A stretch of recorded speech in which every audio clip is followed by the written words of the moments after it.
বাবার সম্পত্তি থেকে বোনের ভাগ মেরে দিয়ে রোজা, নামাজ, হজ করা আপাতদৃষ্টিতে ধার্মিক বা ধর্মপরায়ণ ভাইটি একজন মানুষ। সম্পত্তি বন্টন পছন্দ না হয় মৃত বাবার লাশ দাফন ও জানাজায় বাধা দেয়া কুলাঙ্গার ছেলেটিও কিন্তু মানুষ। বউয়ের কথায় পিতামাতাকে আলাদা করে দেয়া, ভাত কাপড় না দেয়া কিংবা বৃদ্ধাশ্রমে পাঠানো বউ পাগলা সন্তানটিও তো মানুষ। তনুকে ধর্ষণকারী নরপিশাচটাও মানুষ, ফেলানিকে হত্যা মানুষই করেছে। আল্লাহর কসম বলে পুরো সুন্নতি দেশ ধরে পাক্কা মুমিন সেজে ভেজাল মাল বিক্রি করা ব্যবসায়ীটিও মানুষ। সুদ খেয়ে ভুঁড়ি বাড়ানো লোকটাও মানুষ। ঘুষ খেয়ে দেশ ও দশের সাথে গাদ্দারি করা লোকটাও তো মানুষই ভাই। অন্যের বউ নিয়ে ভেগে যাওয়া, প্রতিবেশীর জমি দখল করার দায়িত্ব নেওয়া, সে জিন নয়, মানুষই। বাগদাদে 2 থেকে 8 লক্ষ মানুষকে হত্যাকারী হালাকু খান একজন মানুষ। 2টা বিশ্বযুদ্ধে 8 কোটি মানুষ হত্যাকারী যারা হত্যা করেছে তারাও মানুষ। ইরাক, সিরিয়া, আফগানিস্তান, লিবিয়া, ফিলিস্তিন ও লেবাননে 1.5 কোটি মুসলিমকে মেরেছে সেই ইহুদিগুলোও মানুষ। রাফা কিংবা গাজা শহরে মাটির সাথে মিশিয়ে দিয়ে গণহত্যা মানুষই করেছে।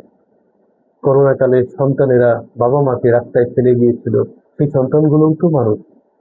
সদ্য প্রসব করা বাচ্চা দারিদ্রতা কিংবা লোকলজ্জার ভয়ে ডাস্টবিনে ফেলে দেয় মানুষ।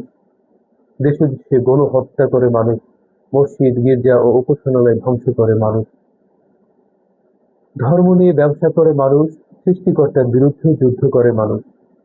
স্রষ্টাকে বিশ্বাস করে না যে সে নাস্তিকও মানুষ। ওরা সবাই মানুষ, তবে ওরা মানুষ শুধু আকার ও আকৃতিতে।